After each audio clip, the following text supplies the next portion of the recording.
So, what's it like to plan and operate a mainline steam excursion?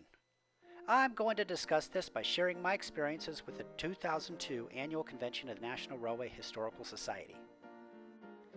The original concept was conceived at the 1997 annual Grand Canyon Railway Photo Charter when Jim Swinkendorf, Director of Contracts and Joint Facilities Operations Support for BNSF, remarked that in order for BNSF to support mainline steam excursions, it would have to be in support of a major event, such as a national convention. The following spring at Winter in Stockton, California, Grand Canyon Chapter President and Grand Canyon Railway Trainmaster Irvin White met with Hal Lewis of the Central Coast Chapter and began a discussion on hosting an annual convention of the National Railway Historical Society in Williams, Arizona. The centerpiece of the event would be an excursion from Los Angeles with former Santa Fe steam locomotive number 3751. Operated by the San Bernardino Railroad Historical Society, 3751 is a 1927 Baldwin 484 Northern, built for the Atchison, Topeka, and Santa Fe. It is one of only 4 Santa Fe steam locomotives still in existence to have visited Grand Canyon during its Santa Fe days. Discussions continued at the 1999 annual NRHS convention in Sacramento, whereby the NRHS national representatives provided their opinions.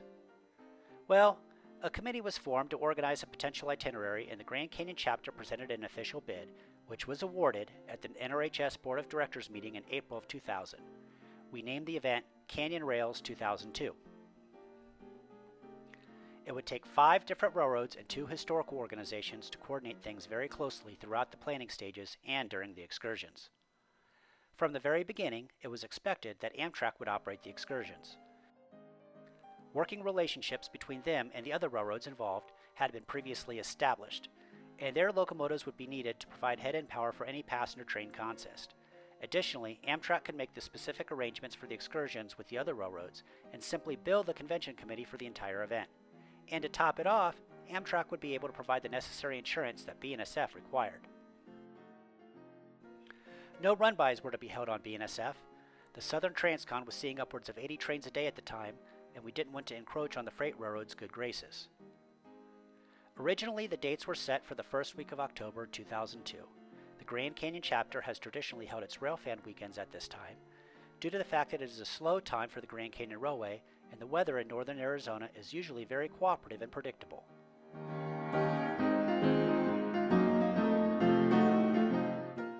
Doyle McCormick approached the committee with the desire to bring Southern Pacific number 4449 to the October party.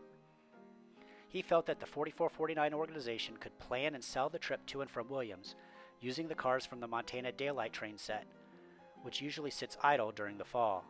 However, BNSF had concerns with the October schedule since that is the beginning of their Christmas rush and is one of their busiest months. So the dates were moved to the last week of August. Unfortunately, this change did not work well for the 4449 organization and they backed out. The Cotton Belt Rail Historical Society of Pine Bluff, Arkansas also expressed interest in bringing Cotton Belt 819 to the event. However, they did not have the resources to organize the trip west on their own, and they also backed out.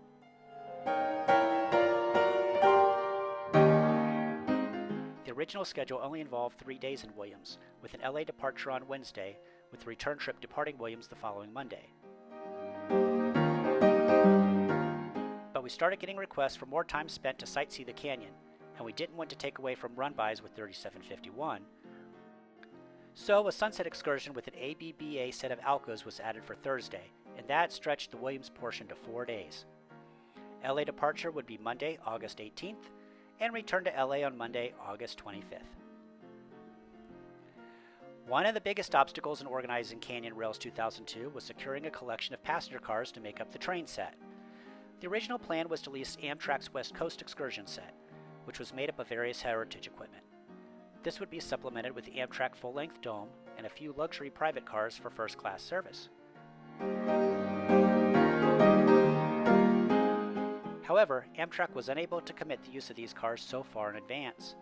So, with the Amtrak equipment out of the picture, the committee investigated renting other complete train sets. The ski train was one of these, and deemed an expensive but viable option. The excursion consist, which operates behind Milwaukee Road 261, was also discussed, but the deadheading cost would have been prohibitive. Numerous private car owners came out of the woodwork to offer the use of their equipment, and several were selected that made good economic sense. Many of the cars were based in the California area and required very little deadhead cost. Several cars from the east made up the deadhead cost by selling space during their long-distance journeys. Most of the car owners gave very favorable rates, since they had a particular desire to take their cars to the Grand Canyon. The most difficult to obtain were coaches.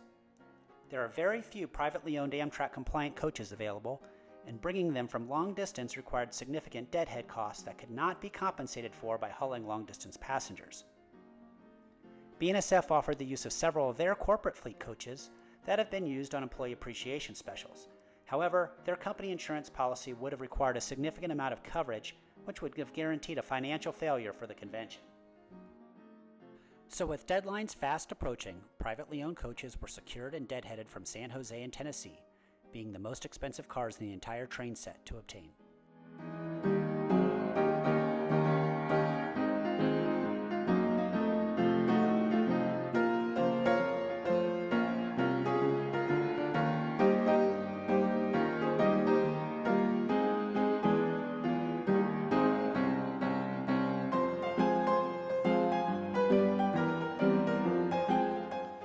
Here is the itinerary for the week. On Monday, the train departed LA, utilizing the Metrolink line to San Bernardino to avoid BNSF morning congestion. A run-by was planned at Rancho Cucamonga, but it was scrapped at the request of the 3751 crew in lieu of an additional service stop later in the day. The train was significantly delayed during the trip. A broken air line on 3751 required a delay at San Bernardino, an air hose on one of the cars broke while going up Cajon Pass, and the steam engine seemed to set off every hotbox detector along the way, which BNSF regulations required to stop and inspect.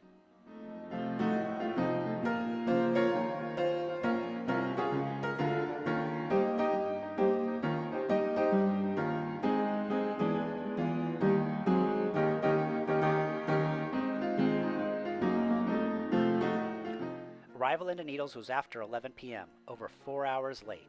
Passengers were bused to Laughlin for the night.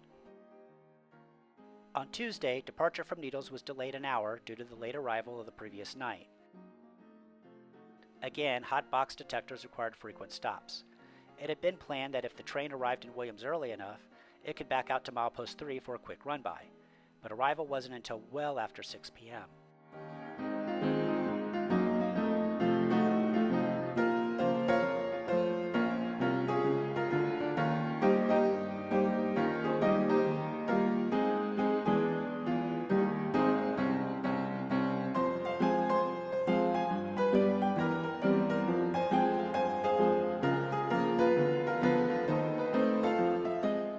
Now let's flash back to Saturday, August 17th, when 18 was pulling the regular Williams Flyer and overheated its number 4 driver bearing. Keep in mind that during the entire convention, Grand Canyon Railway was still operating its once-a-day steam train to the Grand Canyon. Maintaining the planned itinerary for the convention activities in Williams depended upon having both 18 and 4960 in service all week, alternating use on the daily Williams Flyer. So burning up a bearing on 18 on Saturday posed a significant threat to that itinerary. This is what 18 looked like on Sunday evening. Shop crews had come in and removed the number 4 driver, then loaded it on a truck to ship to a machine shop in Kingman, Arizona. Early Monday morning, the journal surface on the driver was placed in a lathe and turned to a smooth surface. Meanwhile, GCR's machinist turned the brass bearing boxes to match the new diameter. Monday evening, the driver was returned and reassembled under the locomotive, and 18 took its proper place on the front of the Williams Flyer Tuesday morning. Here it is returning to Williams Tuesday afternoon. Having 18 pulling the regular train left 4960 available to set up this shot about 30 minutes later. BNSF allowed 3751 to stop for 3 minutes, while a select group of invited guests got this once-in-a-lifetime over-under shot.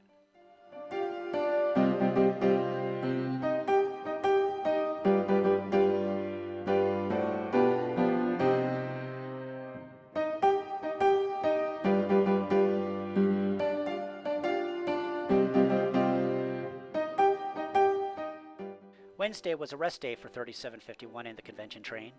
3751 was placed on display on the private car track at the Williams Depot, and the passenger cars were dumped and watered. convention guests were bused to Clarkdale, Arizona for a ride on the Verde Canyon Railroad. That night, a spectacular night photo session was held in the Williams Yard, utilizing all 3 steamers, plus the Amtrak diesels and a matched set of operating ABBA Alco FPA-4 diesels, the only such set left in existence.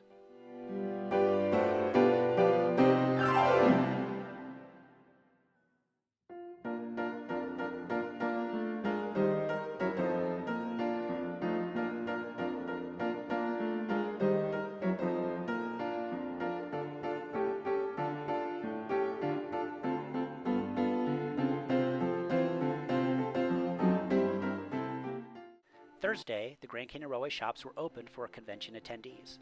Both 3751 and 4960 were available with cabs open for tours. The ABBA set of Alcos were available as well, until they needed to depart to prepare for an afternoon excursion to the canyon. This trip was advertised as a sunset excursion. Many convention guests expressed that they wanted time to sightsee the canyon, and so this trip was planned with a 5-hour layover during the late afternoon hours and didn't depart the South Rim until after sunset. Friday was reserved for meetings and seminars, but the most exciting activity was a clandestine departure from the Williams car yard at 4 a.m. of 3751 with 5 Harriman cars. This was not an official convention activity, but was a charter train sponsored by Goodhart Productions. 40 select photographers paid $550 for the opportunity to have 3751 and a train of Pullman green coaches to themselves for some spectacular photography. An early departure and arrival well after dark ensured the best opportunities for images during the day's golden light. The money earned from this trip went significantly to pay the high insurance premium of the whole convention, which ended up costing a staggering $15,000 per $1 million of coverage. Saturday was advertised as the highlight of the convention. 3751 set out from Williams just after sunup with the excursion contest. 4960 was waiting about 45 miles up the line, and the two of them double-headed the rest of the way into the canyon.